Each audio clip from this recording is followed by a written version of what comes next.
Hardasan bir zəngələ, yenə sənsiz qalmışam. De ki özümə köynə, sənə daraq almışam. Çağır məni əzizim, birlikdə yemək yeyək. Yemək dadsız olsa da yaman dadlıdır deyək. Çağır məni söhbətə, danışaq boş-boşuna.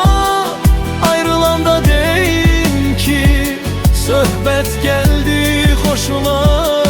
Çağır məni söhbətə, danışaq boş-boşuna. Ayrılanda deyim ki, söhbət gəldi xoşuma.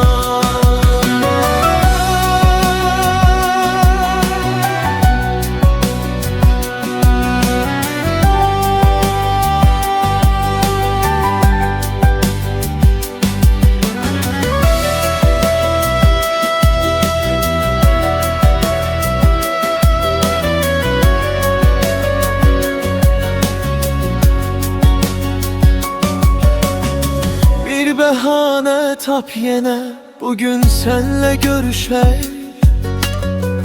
De ki çay dəmləmişəm, soyumadan gəl içək. Sonra da bir qorxulu filmə baxaq səninlə. Qorxum evə getməyə, sən də qal bu dəlillə.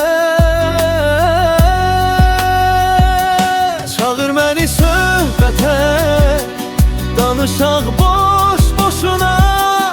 Ayrılanda deyim ki, söhbət gəldi xoşuma. Çağır məni söhbətə, danışaq boş-boşuna. Ayrılanda deyim ki, söhbət gəldi xoşuma.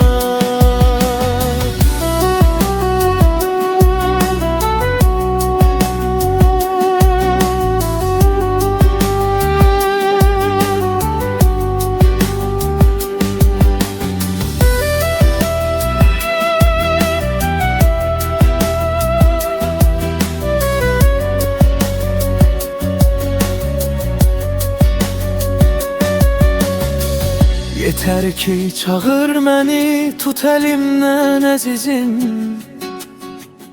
Ömrünün girişindən silinməsin heç izim. Səhər açılanda de, axı bugün bazardır. Gəzib bütün şəhəri, evin yolun azaydı. Çağır məni söhbətə, danışaq boş-boşuna. Ayrılanda deyim ki, söhbət gəldi xoşuma.